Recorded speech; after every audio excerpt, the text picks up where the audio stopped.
नमस्कार दोस्तों, टॉपर्स वाला के यूट्यूब प्लेटफॉर्म पर आपका स्वागत है। दोस्तों, थोड़ी व्यस्तता थी इसलिए वीडियो आ नहीं रही थी और आप लोगों की इतने ज़्यादा मैसेज और विभिन्न परीक्षाओं से संबंधित आपके मैसेज आ रहे हैं और सबसे ज़्यादा क्वेश्चन और प्रश्न पूछे गए थे यूपीपीएसआई अकाउंट और लेखा परीक्षक भर्ती की एग्ज़ाम डेट के बारे में और किसकी प्रिपरेशन करी जाए। तो जो आप थंबनेल में देख रहे हैं, इन सभी बातों पे आज विस्तार से चर्चा की जाएगी और कोशिश की जाएगी आपके सारे प्रश्नों के हल दिए जाएं। ठीक है, तो जुड़े रहिए टॉपर्स वाला के साथ। तो सबसे पहली न्यूज़ है दोस्तों, लेखा परीक्षक भर्ती और यूपीपीएसआई अकाउंट की जो भर्ती आई है, जिसमें बीकॉम ओ लेवल इक्विवेलेंट मांगा हुआ है और लेखा परीक्षक भर्ती में केवल ओ लेवल। तो करीबन 90% स्टूडेंट दोनों में एलिजिबल हैं। तो विद्यार्थियों की सबसे ज़्यादा क्वेरी थी कि कब तक होगा लेखा परीक्षक का एग्ज़ाम, क्या यूपीपीएसआई उससे पहले हो जाएगा कि उसके बाद होगा, किसकी प्रिपरेशन करी जाए। तो आपको बता दूं कि लेखा परीक्षक भर्ती में अभी तक एग्ज़ाम डेट आई नहीं है और संभावना व्यक्त की जा रही है कि पहले ये नवंबर लास्ट में हो रहा था, फिर दिसंबर स्टार्टिंग में हो रहा था, फिर दिसंबर लास्ट में हो रहा था, फिर कुछ दिन पहले तक जनवरी में हो रहा था, लेकिन अब फरवरी लास्ट चला गया है। फरवरी स्टार्टिंग भी नहीं, सीधे फरवरी लास्ट चला गया है और मार्च स्टार्टिंग हो गया है। तो आपको बता दूं, इसकी संभावना 9 के बराबर होती जा रही है। ठीक है, और इसके एग्ज़ाम की तिथि स्पष्ट नहीं है और आयोग का इस समय मुख्य फोकस केवल परिणामों पे है, नई भर्तियों पे और एग्ज़ाम कराने पे बिल्कुल केंद्रित नहीं है। ठीक है, और यूपीपीएसआई में क्या है कि इसका एग्ज़ाम आपको हर हाल में मार्च में हो जाएगा, क्योंकि आपके सामने UPP Uttar Pradesh police constable का देख रहे हैं कि फॉर्म फिलअप हो रहा है, लेकिन एग्ज़ाम की डेट क्लियर हो चुकी है 18 फरवरी, और वो 18 फरवरी को हो भी जाएगा। और उसके जस्ट बाद, क्योंकि उसके बाद ही वैकेंसी आई है ये, और इसमें कैंडिडेट भी कम होते हैं। ठीक है, तो इसमें 1-1.5 लाख मैक्सिमम कैंडिडेट होते हैं, क्योंकि ये जो स्पेशल डिप्लोमा मांगता है, इससे कैंडिडेट की संख्या कम हो जाती है। तो इसका एग्ज़ाम आप मान के चलिए कि मार्च में हर हाल में हो जाएगा। ठीक है, और इसमें सिलेबस वही जो आप लोग तैयारी करते हैं, Hindi, GK, GS, math, reasoning. तो अभी जब तक इसकी तिथि स्पष्ट नहीं है, तो मैं यही कहूँगा कि जो यूपीपीएसआई में एलिजिबल है, उस एज क्राइटेरिया को पूरा करता है, वो बिल्कुल यूपीपीएसआई के लिए लग जाए, क्योंकि ये भर्ती आपकी अगले 3 से 4 महीने में कंप्लीट कर ली जाएगी। ठीक है, और लेखा परीक्षक अगले 3-4 महीनों में भी शायद इसका एग्ज़ाम करा लिया जाए, उतना ही बहुत है। आप लोगों को पता होगा कि यूपीएससी की कार्यप्रणाली कैसी है। सबसे पहले तो वैकेंसी निकालने के लिए धरना, अब एग्ज़ाम डेट के लिए बच्चे परेशान हैं। एग्ज़ाम डेट के बाद मान लीजिए एग्ज़ाम डेट आ जाती है, पेपर हो जाए, तो पेपर के बाद आंसर की के लिए धरना, आंसर की के लिए फिर रिवाइज आंसर की, फिर रिजल्ट, फिर डीवी रिजल्ट। ये बहुत लंबी प्रक्रिया है दोस्तों, और ये संभवतः इस साल को पूरा ले लेगी और शायद ही कंप्लीट हो पाए, क्योंकि आप यूपीएससी की भर्तियों का इतिहास देख सकते हैं कि 2 से 3 साल तो मैक्सिमम, यही लेखपाल भर्ती नज़र आ रही है जो 2 साल में कंप्लीट हो गई है, नहीं तो 3 साल से कम किसी में लगा नहीं है। आपके सामने एसओ की भर्ती है, जिसमें 4000 कैंडिडेट केवल पेपर दिए थे। आज उसकी स्थिति देख लीजिए कि रिजल्ट तक नहीं आया, बच्चे परेशान हैं। तो जो भी एएसआई अकाउंट के लिए एलिजिबल हैं, वो बिल्कुल इसकी तैयारी में लग जाएं, क्योंकि 2 महीने समय है आपके पास। 2 महीने के अंदर इसका पेपर करा लिया जाएगा।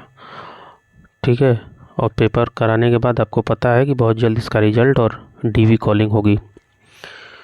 तो जो भी इस में एलिजिबल हैं अभी फ़िलहाल लग जाएँ एसआई के लिए। और एक क्वेश्चन था बच्चों का, और कह रहे थे कि वीडियो के माध्यम से बता दीजिए कि मैं उन विद्यार्थियों से भी कहना चाहूँगा जिन लोगों के पास स्टेनो जिनको आता नहीं है और एएसआई स्टेनो गोपनीय वाला जो है एसआई गोपनीय का फॉर्म भर देते हैं, बाद में स्टेनो स्किप कर देते हैं क्योंकि उनको आता नहीं है, क्योंकि ये बहुत लंबी प्रक्रिया, 1 से 1.5 साल लग जाता है स्टेनो सीखने में।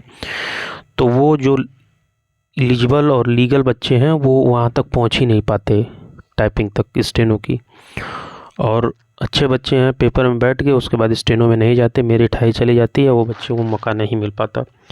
तो मैं यही कहूँगा कि जो स्टेनो जिनको नहीं आती वो कृपया करके इस फॉर्म को न भरें, और अगर आती है तो आप बिल्कुल भरिए। अगर आप अंतिम चरण में 1-2 महीने में लगता है कंप्लीट कर लेंगे, कोचिंग कर रहे हैं या फिर सीखे हुए हैं, तो बिल्कुल भरिए।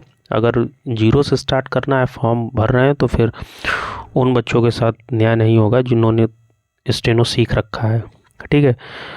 तो यही है कि जिनको स्टेनो नहीं आती वो बिल्कुल इसको एस ना करें, इसको स्किप कर दें या फिर फॉर्म ही ना भरें। तो ये लेखा परीक्षक और यूपीपीएसआई अकाउंट के बारे में क्वेरी थी जिस पे सबसे ज़्यादा बच्चों के प्रश्न थे। संभवतः आपको क्लियर हो गया होगा। और दूसरा सबसे बड़ा परिणाम जो अब क्वेरी में लग चुका है, एसओ 2019 का परिणाम।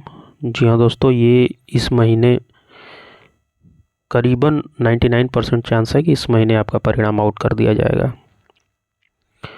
ठीक है। क्योंकि सबसे बड़ा रोड़ा इस परिणाम के बीच में था लेखपाल का, जो कि आउट कर दिया गया है, और लेखपाल के जस्ट बाद इसी का नंबर था। तो ये परिणाम आपको हो सकता है इस महीने देखने को मिल जाए, क्योंकि सारी स्थितियां बन रही हैं इसी के पक्ष में, और विद्यार्थी भी बहुत दिन से इसके परिणाम के लिए परेशान हैं। तो ये परिणाम आपका इस महीने देखने को मिल सकता है, और ये मीटिंग के ऊपर डिसाइडेड है कि मीटिंग जैसे ही इस संबंध में जो कार्मिक विभाग और प्राविधिक शिक्षा की होनी थी, उस मीटिंग के बाद ही डिसीजन लिया जाएगा कौन से डिप्लोमाधारियों को लेना है कौन से नहीं, और उस मीटिंग के 1 हफ्ते के अंदर रिजल्ट को आउट कर दिया जाएगा। और सुन रहे हैं कि शुक्र या शनिवार पे इस डिसीजन लिया जा सकता है, ठीक है।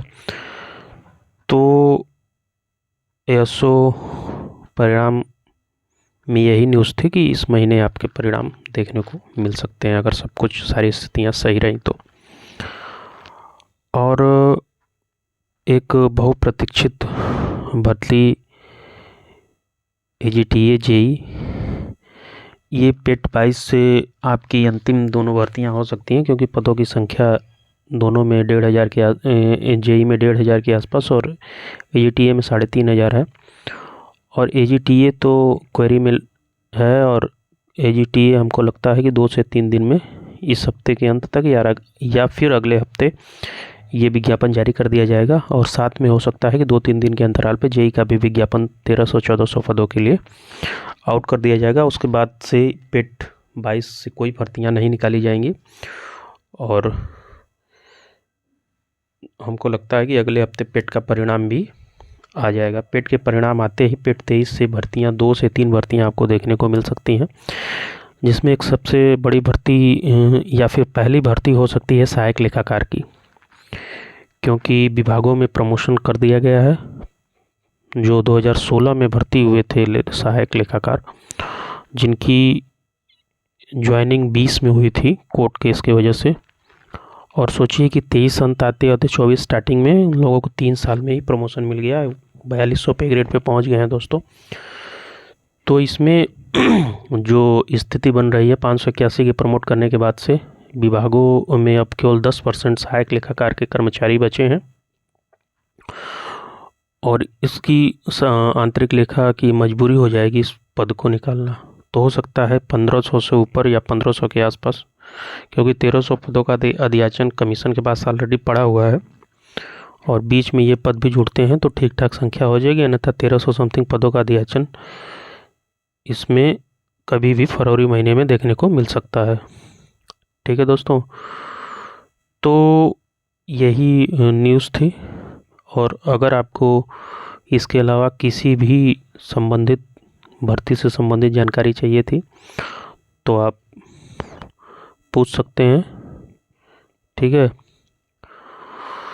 तो जुड़े रहिए टाइपर्स वाले के साथ, तो कोशिश करूँगा कि निरंतर वीडियो आती रहे, ठीक है। और 2-3 दिन, क्योंकि इस समय मैं हूँ नहीं शहर में, बाहर आया हुआ हूँ, तो 2-3 दिन पे कोशिश करूँगा कि आपके प्रश्नों के उत्तर दिए जाएँ। ठीक है, जुड़े रहिए टॉपर सोलह के साथ। मिलते हैं अगले वीडियो में, तब तक के लिए धन्यवाद। जय हिंद।